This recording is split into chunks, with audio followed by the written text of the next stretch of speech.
लखनऊ, नवाबों का शहर, इतिहास और रहस्यों से भरा हुआ शहर। लेकिन इस शहर के पुराने हिस्से में गोमती नदी के किनारे एक ऐसी कोठी खड़ी है जिसके बारे में लोग आज भी फुसफुसाकर बातें करते हैं। लोग उसे कहते हैं भूल भुलैया कोठी।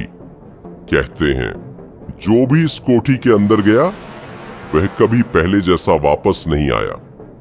कुछ लोगों का तो यह भी कहना है कि उस कोठी की भूल भुलैया में एक लड़की की रूह आज भी भटकती है। ये कहानी शुरू होती है आज से कुछ साल पहले, जब 4 दोस्त समीर, रिया, अर्जुन और प्रीति लखनऊ घूमने आए थे। उन्हें एडवेंचर बहुत पसंद था और भूत प्रेत की कहानियां सुनना तो उनका सबसे बड़ा शौक था। एक दिन घूमते घूमते उन्हें इस डरावनी कोठी के बारे में पता चला। लोगों ने उन्हें चेतावनी दी कि रात में उस कोठी के पास भी मत जाना। लेकिन डर कभी कभी इंसान की जिज्ञासा को और बढ़ा देता है। उस रात चांद बादलों के पीछे छिपा हुआ था। चारों दोस्त धीरे धीरे उस कोठी के फाटक के पास पहुंचे। पुराना लोहे का दरवाजा हवा के साथ हल्का हल्का हिल रहा था।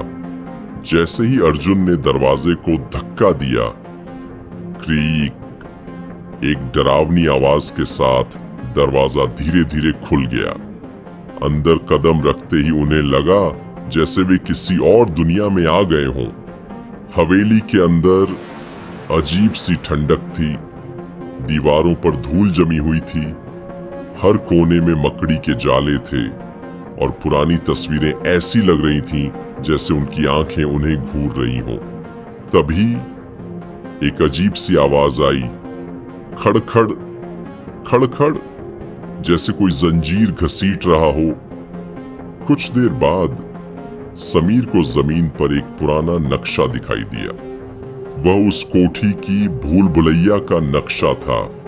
चारों ने फैसला किया कि वे उस भूल भुलैया के अंदर जाएंगे।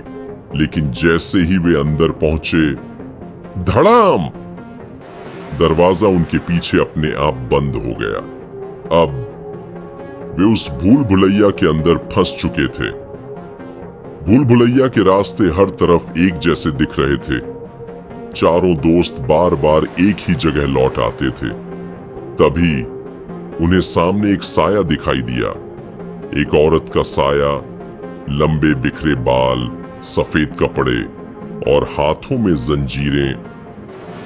जब समीर ने जीनत की डायरी पढ़ी तो उन्हें सच पता चला। राय बहादुर ने जीनत को धोखा दिया था और उसे इसी भूल भुलैया में मरने के लिए छोड़ दिया था।